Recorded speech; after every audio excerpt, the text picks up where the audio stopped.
Hello बच्चों, कैसे हो आप सब। आई होप सब बढ़िया हो गए। So welcome back. एनर्जेटिक हो कुछ नया सीखने के लिए, कुछ आगे की बातें करते हैं। जान चुके हो आप सब, मुझे पहले से भी जानते हो, नहीं जानते थे फिर जान चुके हो। This is Gaurav Agrawal, your physics instructor. ठीक है, तो आज हम क्या बातें करेंगे ये देखते हैं। आज हमको बातें करनी है मोशन इन स्ट्रेट लाइन की। लास्ट जो आपने वीडियो देखा होगा उसमें मैंने बता भी दिया था कि मैं आज इस चैप्टर को डिस्कस करने वाला हूं आप सबसे नेक्स्ट क्लास में। This is chapter number 2, this is lecture number 3। Chapter number इसलिए बता दिया जाता है कि जो आपकी प्रेस्क्राइब बुक्स हैं आपके पास, जो कुछ भी है, आप उसे मैच कर सको किस चैप्टर के बारे में बातें कर रहे हैं। लेक्चर नंबर इसलिए डिस्क्लोज करता हूं कि आपको पता हो कि आपके प्रीवियस कितने लेक्चर्स हो चुके हो, बिकॉज आपका कोई भी लेक्चर मिस नहीं होना चाहिए। ठीक है, लेक्चर मिस मतलब मार्क्स मिस, तो ध्यान रखिएगा कि कुछ भी मिस ना हो।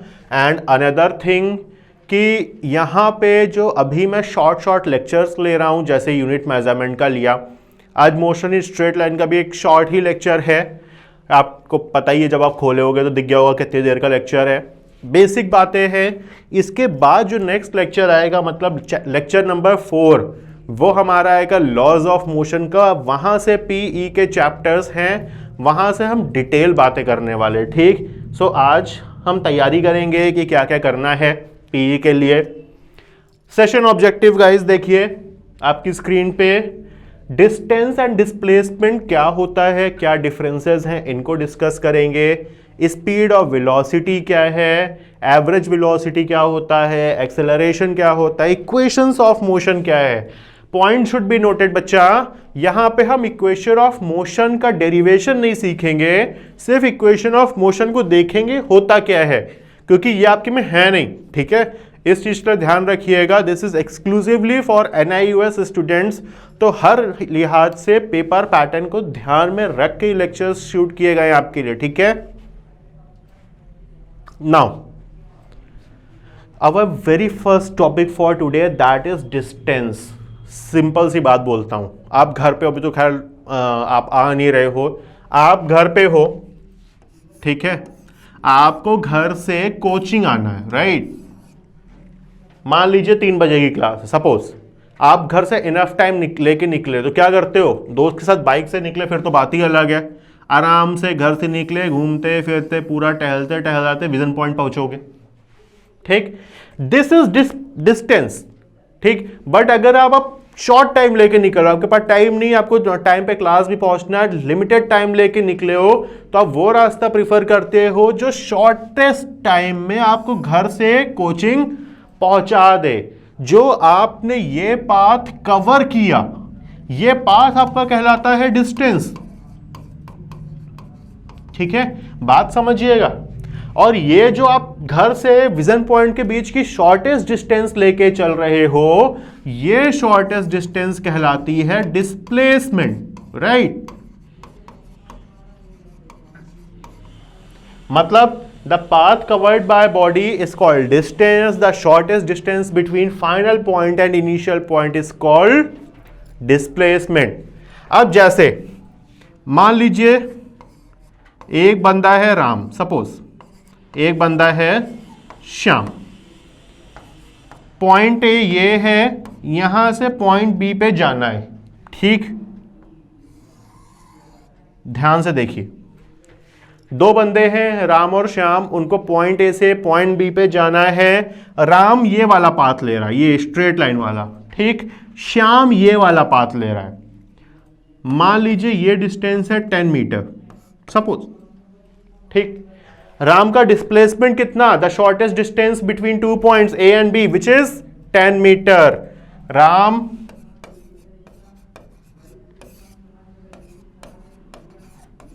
श्याम, यहां पे डिस्प्लेसमेंट, यहां पे डिस्टेंस। राम का डिस्प्लेसमेंट कितना, 10। अब चूंकि राम पाथ भी तो यही फॉलो कर रहा है यार, ये इस पाथ के सिवा किसी और पाथ से तो जा नहीं रहा है, तो राम का डिस्टेंस भी कितना, 10। श्याम पे आओ, वीडियो को पॉज करिए और खुद से ट्राई कीजिए, उसके बाद वीडियो को ऑन करके देखिएगा आंसर क्या आता है। राम की बात हो गई, नाउ श्याम। श्याम बच्चा इस पाथ को फॉलो कर रहा है, लेकिन जो शॉर्टेस्ट डिस्टेंस है वो तो स्टिल 10 है, तो श्याम का डिस्प्लेसमेंट भी कितना 10। नाउ डिस्टेंस ये निकालना है, ये सेमी सर्कल है और सेमी सर्कल की पाथ लेंथ कितनी होती है, पाई इंटू आर होती है, और आर कितना, ये डायमीटर 10 है तो आर कितना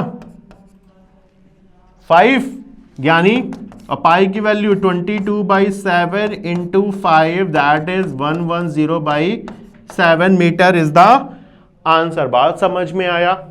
ये न्यूमेरिकल बहुत छोटा सा था, सिर्फ इसलिए लिया था कि आपको डिस्टेंस और डिस्प्लेसमेंट में सारी चीजें बखूबी क्लियर हो जाए। अब क्लियर होगा, आई एम श्योर आपको कोई डाउट नहीं होने वाला। ठीक, अब यही डिस्टेंस और डिस्प्लेसमेंट से दो चीजें और रिलेट होती है, one is speed, other one is velocity. Distance covered by body per unit time is called speed.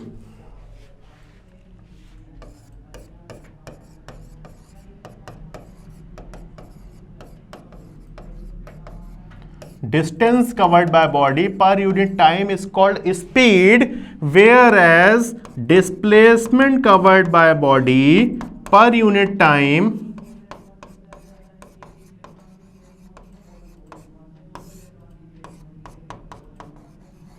is called velocity। बात अगर डिस्टेंस की करेगा तो हम स्पीड बोलेंगे, बात अगर डिस्प्लेसमेंट की करेगा तो हम वेलोसिटी बोलेंगे। स्पीड स्केलर क्वांटिटी होती है, मतलब जिसमें डायरेक्शन की कोई नीड नहीं है, कहीं भी जाए पाथ तो कवर हो ही रहा है, ट्रैवल तो हम कर ही रहे हैं, that is distance. Velocity vector quantity होती, मतलब वो क्वांटिटी जिसमें मैग्नीट्यूड तो हो ही हो, साथ में डायरेक्शन भी इन्वॉल्व हो, such quantities are known as vector quantities. Velocity vector होता है बच्चा, वेलोसिटी में डायरेक्शन मैटर करता है। ठीक है, तो स्पीड और velocity clear. Distance covered per unit time speed, displacement covered per unit time is called velocity. एक वेलोसिटी और है जिस पे अभी हम बातें करेंगे, that is average velocity. Average किसका एवरेज? यहां पे आप डेफिनेशन पढ़िए, when an object travels a certain distance with different velocities. आप घर से निकले, कोचिंग आए, आप एक डेफिनेट स्पीड में तो आते नहीं, एक डेफिनेट वेलोसिटी में, सर हम 50 पे हमारा मीटर सेट है, हम 50 पे ही आएंगे, नहीं। कहीं आपको खाली रोड मिलेगी आप 70-80 भी जाओगे, कहीं आपको ट्रैफिक मिलेगा तो आप 10-20 की स्पीड पे भी आते हो, कहीं आप रुकते भी। ठीक, तो जितनी भी वेलोसिटीज हैं उन सब का जो एवरेज निकाला जाता है। भाई एवरेज हम क्यों निकालते हैं, आप ये बताओ। मान लो आपने एनआईवीएस का पेपर दिया, आपका रिजल्ट आया, हो सकता है फिजिक्स में आप 90 आउट ऑफ 100 लाए हो, मैथ्स में 85 आउट ऑफ 100 लाए, केमिस्ट्री में 95 आउट ऑफ 100 ले आए। तो कोई पूछेगा बच्चे कितने मार्क्स लेके आप क्या बताओगे, सर फिजिक्स में इतना, मैथ्स में इतना, केमिस्ट्री में इतना? नहीं, आप क्या करते हो, सारे सब्जेक्ट्स के मार्क्स को एड ऑन करते चले जाते हो, divide by number of subject करते हो, आपको एक एवरेज मार्क्स मिलता है, उसी का परसेंटेज निकालते हो, बोलते हो सर इतना बना। जब हमारे पास ढेर सारी वैल्यूज होती हैं, जब हमारे पास मल्टीपल वैल्यूज होती हैं, तो उन सबको हम एक सिंगल फॉर्म में कैटेगराइज करने की कोशिश करते हैं, और वही कोशिश एवरेज कहलाती है। वही काम हमने यहां पे किया है। ठीक, एवरेज वेलोसिटी को हम v बार से रिप्रेजेंट करते हैं, कोई स्पेसिफाइड नहीं है, कहीं भी अगर मीन या एवरेज की बात करता है तो वहां पे हम बार यूज करते हैं। ठीक है, चाहे एवरेज वेलोसिटी हो, एवरेज डिस्टेंस हो, एवरेज एक्सेलरेशन हो, कुछ भी हो, एवरेज मार्क्स हो, बार से रिप्रेजेंट करने का मेथड है। ठीक है, डिस्प्लेसमेंट अपॉन टाइम टेकन। अब डिस्प्लेसमेंट में यहां पे बच्चा लिखा है x2 minus x1 upon t2 minus t1। क्या है, लेट मी शो यू।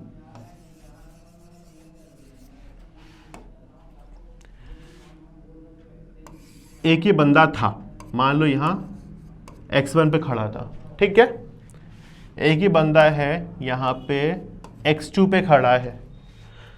बंदा यहां पे खड़ा था वो यहां से यहां तक ट्रैवल करता हुआ गया। डिस्प्लेसमेंट क्या होता है? The shortest distance between final point and initial point. Final point क्या है? x2, इनिशियल पॉइंट क्या है?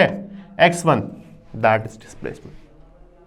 ठीक, मान लीजिए यहां पर टाइम t1 पे खड़ा था, यहां तक पहुंचने में t2 टाइम लगा, तो कितना टाइम लगा? t2 minus t1। डेल्टा इसका मतलब होता है बच्चा चेंज। ठीक है, कहीं भी आपको डेल्टा मिले या स्मॉल डी मिले, ठीक, इसका मतलब होता है चेंज। इस पर परेशान ना होना, कोई कंफ्यूजन नहीं है। ठीक है, नाउ एवरेज स्पीड का formula total distance travelled upon total time taken. Speed का पता है, डिस्टेंस अपॉन टाइम। जब ढेर सारी स्पीड्स हैं, एवरेज निकालते हो, हमने क्या बोला? सबका सम, तो total distance upon total time. Done.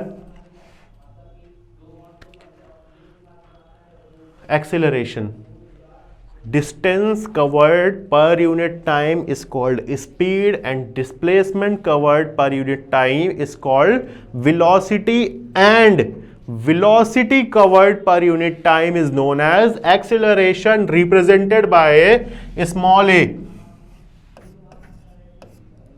ये देखिए,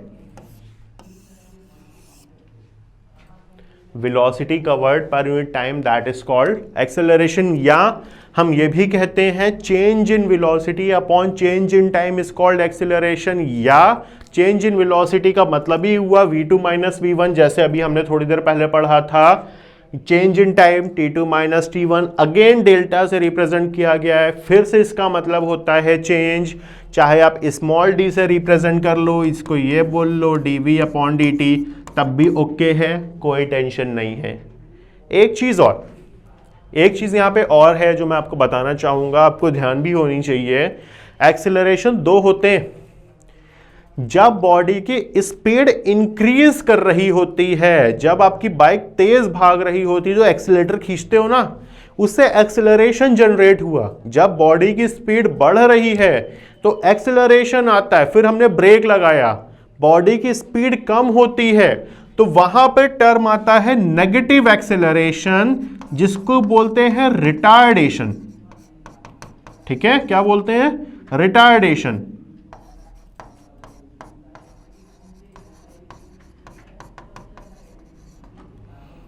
बात को ध्यान रखिएगा, अगर हम इस एक्सेलरेटर खींच रहे हैं, इस तरह से याद रखो ना, अगर हम एक्सेलरेटर ले रहे हैं तो स्पीड बढ़ेगी, एक्सेलरेशन है।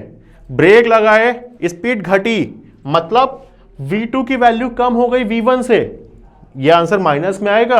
अरे यार माइनस में है तो उसी को तो नेगेटिव एक्सेलरेशन बोलते हैं, या कुछ बुक्स में आपको उसी टर्म को रिटार्डेशन बोला जाता है। अगर आपको बुक्स में ये टर्म दिखे तो कंफ्यूज मत होइएगा, यही चीजें हैं, कुछ भी नया नहीं मिलेगा, ये श्योर शॉट है। जो कुछ भी आप पढ़ रहे हो यहाँ पे, उसके ऊपर कुछ नहीं आने वाला पेपर में। ठीक है, now the last topic of the lecture, that is equations of motion. Complete detail यहां पे आपको आपकी स्क्रीन पे दिख रही होगी। There are 3 equations of motion, that is v equal to u plus at, second s equal to ut plus half at square, third is v square equal to u square plus 2as। Now ये तो ठीक है, ये तो वही बात हो जाती बच्चा कि ये सर हथियार तो है हमारे पास, इसको चलाने का हमें अकल नहीं है। ठीक, हम बंदूक तो रखे हैं, चलाने नहीं आता तो हमारे लिए वेस्ट है। चलाने का तरीका ये पता तो है क्या? v होता है final velocity, u initial velocity, a acceleration, t time, s displacement या डिस्टेंस। ठीक है, एक एग्जांपल लेके चलते हैं, बात को समझेंगे ना प्रॉपर, तब तो मजा आता है यार। फिजिक्स में तो यही चीज है, अगर प्रॉपर समझ में आ रहा है तब तो बढ़िया है। मान लीजिए एक बंदा है मोहन, ठीक, वो रेस्ट से चलना शुरू किया, स्टार्ट्स फ्रॉम रेस्ट, ठीक, and covers a distance of 50 metre in time 10 second, find its acceleration. आपसे एक्सेलरेशन निकालने को बोल रहा है, तो बच्चा डेटा इकट्ठा करते हैं। पहले क्या करते हैं? डेटा इकट्ठा। मोहन स्टार्ट्स फ्रॉम रेस्ट, जब रेस्ट से चलना शुरू कर रहा है तो इनिशियल वेलोसिटी कितनी, ये टर्म क्या है, 0 है। U पता है, S पता है, T पता है, A पता, गेस क्या करोगे, सोचो, जुगाड़ कैसे लगाते हैं। क्या ऐसी कोई इक्वेशन है हमारे पास जिसमें U, S, T, A सब कुछ आता हो, ये है।